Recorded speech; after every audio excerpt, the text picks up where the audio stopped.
to me to present the discussion from Group D. Now, we had the easiest question, of course, which was what are the wider societal and institutional implications of hubristic behaviour in the current social, political and economic climate? I think what that really means, and does it matter? But the answer we felt was very much so. I've been asked actually to pull out four main themes of our discussion, but I'll do so by going through some of the points of the discussion. I also want to follow my colleagues, saying we had a very interesting mix representing banks, the role of language, sociological research into organizations, psychological research into individual behavior within organizations, neuropsychological approaches, and beekeeping. Obviously, it was a well-selected group, and we gelled very well indeed, because we came quite easily to a number of these key themes to which I shall return. But one of the comments that was made very early on in our discussion was spend some time with the CEO, and I can tell you a great deal about the organization. So the suggestion that organizations frequently take on the character of the person who happens to be leading them for good or ill. And that's suggested that, in fact, hubris, we shouldn't just focus on it as an individual phenomena of the individual leader, but the suggestion that hubris is a collusive condition, not unlike alcoholism. For example, if I can pick up some of the things that we noticed, you can have the collusion of the individual dangerous advisor who tells very effectively the organizational leader what he or she wishes to hear. You also have the phenomenon of that same dangerous advisor acting as a gatekeeper. They can be very powerful people in terms of position. They can also be very lowly people who occupy the role of gatekeeper very dangerously. So it's this collusive condition that exists between organizational leaders, their advisors, also between organizational leaders and the organizational members. Steve Jobs has just been mentioned, and it was noticed that two events coincided. A statement by the Governor of the Bank of England that this is the most dangerous economic crisis we have faced, monetary crisis we have faced, and also the demise of Steve Jobs. And then the question arose, well, what about succession? And the succession that Deborah's group has already made a comment about Steve Jobs' own approach to the matter of succession. But how many organizations that are business organizations that have been remarkably successful fail to survive the demise of their charismatic or hubristic founder, depending on how you look at it.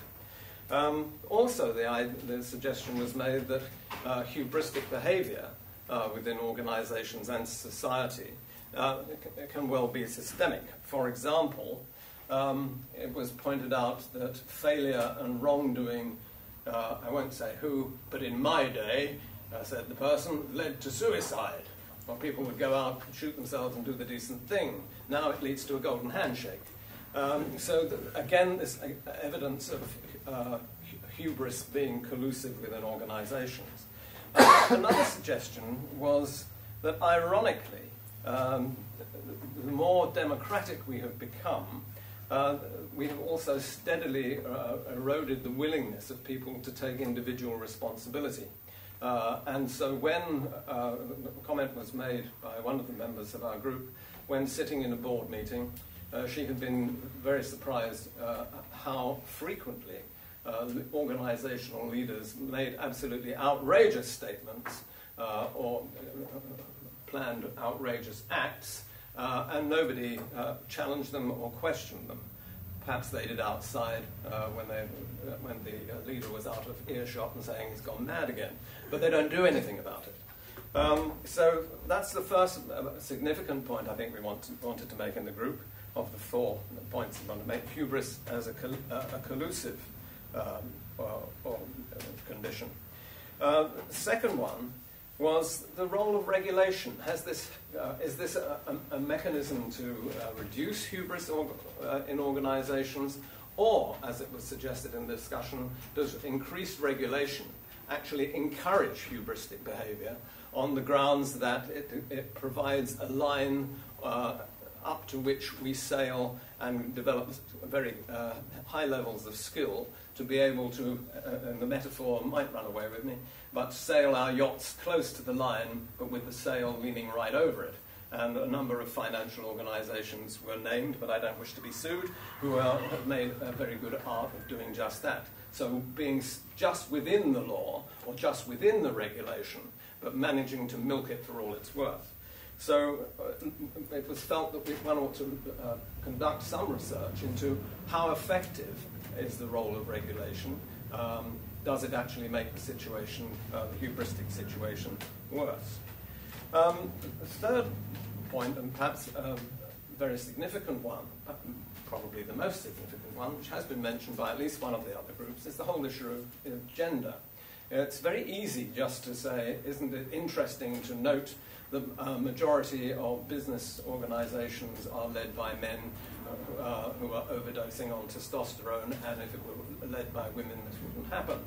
On the other hand, there's been a great investment of time and energy, including in this room, to look at research into hubris. But let's look at some more research into the role of gender and the behaviors of leadership, and what can we learn from what we might come from such studies. Final point in the group was potentially the most depressing one of the day, and that was that a major issue associated with collusion is social apathy in the face of hubristic behavior and an unwillingness to challenge.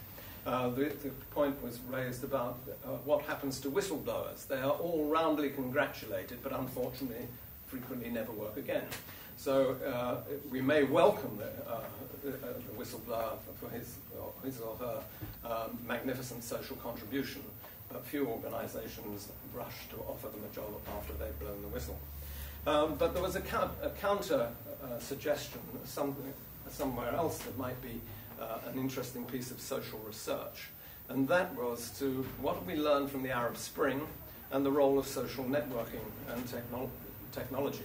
How might that help what we have learned from the role of social networking methods and approaches teach us to how we might address some of the issues that have been raised here today?